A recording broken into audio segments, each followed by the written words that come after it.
Okay. Hi, everybody. This is Seamus Campbell and Christine Doan from Startup Tablelands, but wearing our Connection with Direction hats, which is a subset of Startup Tablelands. And what we're Actually, looking at... I have the appropriate hat. Oh, right. Yes, exactly. A special... Well, that's a special... A sorcerer's hat. Yeah. Well, a special transformative technology hat, and that's what we're interested in at the moment.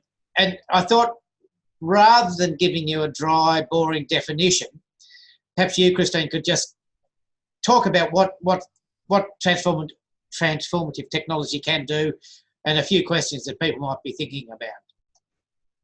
Well, mostly, none of us really gets what does transformative technology mean? And it can be anything that you may be using already, from a Fitbit, a simple Fitbit that tells you how many steps you've taken in a day. Because when we're talking about transformation, what are we talking about? We're basically talking about changing our brain waves, changing our function, changing our performance, changing our energy levels, changing our stress levels. All the rest of that up, performance, productivity, energy, and then stress. And how can we do that? Well, one way to do it is simply to quantify whatever it is you're doing. How much are you sleeping? How well are you sleeping? Maybe you have a sleep app. How much are you walking? How well are you? How long are you walking? How energetic are you walking? And just raising the awareness is the thing that starts to bring about the transformation. So quantifiable tech, quantifiable biology precedes transformative tech. But look, transformative tech has gone to the point where there are some crazy people implanting stuff in each other's brains. Yeah. I mean, that is transformative tech. But we're not talking about that. We're talking about how do we fit in between a Fitbit and a brain implant and still increase productivity, increase performance, increase harmony in groups, increase flow, increase energy, and decrease stress? How do we do that? Using pieces of technology. Look, it can be as simple as grabbing your mobile phone and putting a free app on it. Yeah. It can be as complicated as installing something in your brain. But for us, it's going to be something like, I haven't got my focus band right here, and a personalized electroencephalograph that basically reads your brain waves in real time. Well, how exciting is that? Do we know when we're really hitting an alpha state or when we're in high beta like now?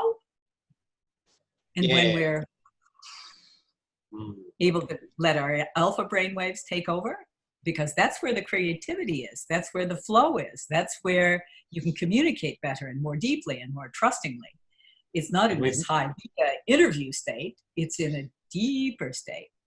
And we've never been able to truly measure this before, have we?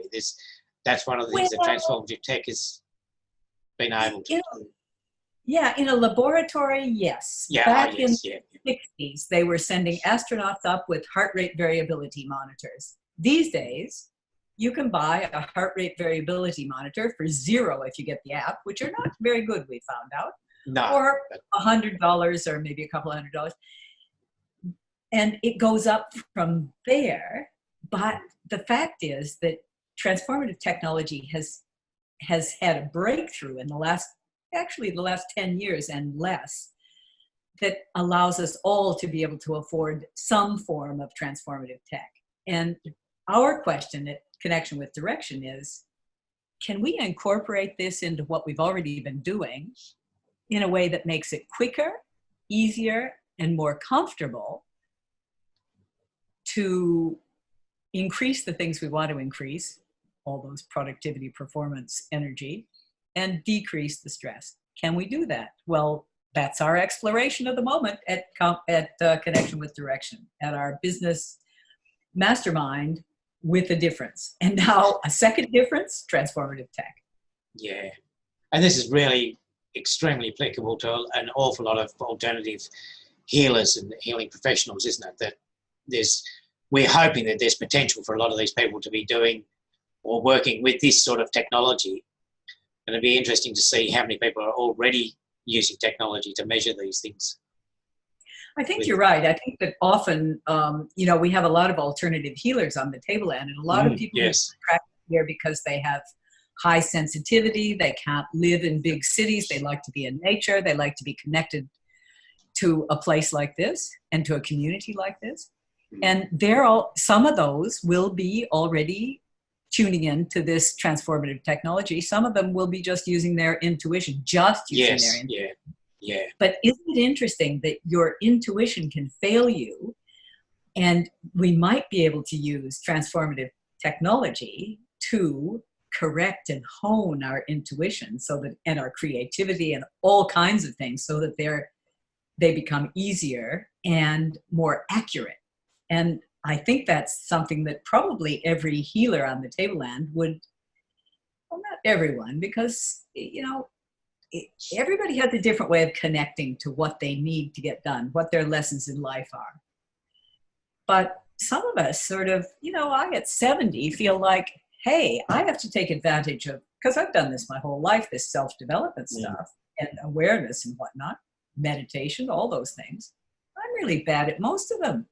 Why not have a cheat sheet and use some piece of technology that helps me get there quicker? Yeah. Because I'm feeling like I'm a slow student at the moment, and I need to speed up my studenthood of life. Yes, it's a fascinating area, isn't it? And so many applications that we just haven't even dreamed of yet. So that's where I find it fascinating, and also the fact that it's really using technology to help the inner work of humans, whereas in the past we've used technology for the outer work, the speeding up your tasks, etc., etc. This is looking at the inner stuff, which really, to do it properly, you need to do the inner stuff before you do the outer stuff. So I think this is absolutely fascinating about where the potential of this is going. So, I think that's right, and I think that you can do both at the same time, and that's probably the most productive, that you're actually working on your inner stuff as well as your outer stuff, and that's how you get the biggest gains. Yeah. But it is interesting that there's endless scope for this, but there are also the ethical problems to think about. What happens when we get to the point that for $500 million, you can put a chip in your kid's brain that makes him smart enough to go to Harvard, whereas he wasn't going to make it even through high school before. Well, all of a sudden there's some ethical problems there, aren't there? We're back to the same thing of technology has taught us how to have 3 people be the parent of a baby. Well, that's not really part of normal human biological technology. And how do humans work on that? So we have a lot of different aspects of this to deal with in connection with direction, and we will go in the direction that the group wants to go in. Yeah. Because we haven't started. We've only just started. That's right. And so we want to know what people think and how they'd like to proceed with all of this. So our connection with... Yeah, how they might use it, how they could use it. Exactly, and how to use it ethically. How to be a better person by using technology. Yes. So our next Connection Direction meeting is on Saturday the 19th of October, 9:30 for a 10 a.m. start at the Loader Street Destiny, or our Tablelands Business Hub, which is 49 to 57 Loader Street in Atherton. We hope to see you there with lots of ideas and questions. We can all discuss that at the time. And we'll be bringing along some examples of transformative tech and looking for you to bring your examples that you're already using, or your curiosity and your sense of exploration and adventure about what we could be using. Yep. Okay. We'll see you there, hopefully. Goodbye. Look forward to it. Less than a week. Yeah.